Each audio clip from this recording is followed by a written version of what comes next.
Wait wait wait wait wait టట్టడాయ్ ఇవేంటో మీకు తెలుసా? మేమైతే వీటిని కమ్మర్ కట్ అంటాము. కొబ్బరితో చేస్తారు కాబట్టి కోకోనట్ క్యాండీ అని కూడా అంటారు. 90s కిడ్స్ కి అయితే ఈ కమ్మర్ కట్ బాగా తెలిసే ఉంటుంది. 90s కిడ్స్ కి అయితే ఇది ఒక చాక్లెట్ అనమాట. ఇప్పుడు వాళ్ళకి ఇదేంటో ఏం తెలుస్తుందిలేండి, మోస్ట్లీ తెలియకపోవచ్చు. ఇప్పటి పిల్లలకైతే ఏ డైరీ మిల్క్, 5 స్టారో, క్యాడ్బెరీసో, కిసెసో, కిట్ క్యాటో, మంచో, మిల్క్ బారో ఇవైతే తెలుస్తుంది. ఇది ఎక్కడ తెలుస్తుందిలేండి. మహానటి మూవీలో సావిత్రి గారి చిన్నప్పటి క్యారెక్టర్ లో ఒక డైలాగ్ ఉంది, మీకు గుర్తుందా?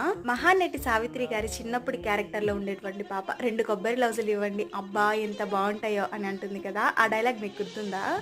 ఈ కమ్మర్ కట్ అన్న ఆ కొబ్బరి లౌజులు అన్న రెండు ఒకటేనా? మీకు తెలిసే కమెంట్ సెక్షన్ లో కమెంట్ చేయండి. నాకైతే మా చిన్నప్పుడు అయితే ఈ కమ్మర్ కట్ 1 రూపీకి 4 వచ్చేయి. ఇప్పుడైతే 1 రూపీకి ఒకటే వస్తుంది. నేనైతే ఈ కమ్మర్ కట్ ను చిన్నప్పుడు నేనే కొనుక్కునేదాన్ని, ఇప్పుడైతే మా నాన్న తీసుకొస్తున్నారు. నాకైతే ఈ కమ్మర్ కట్ ని చూడగానే నా చిన్నప్పుడు జ్ఞాపకాలు గుర్తొచ్చాయి. మీకు కూడా అలాగే అనిపించిందా? హలో 90s కిడ్స్, లైక్ చేయడం మాత్రం మర్చిపోకండి.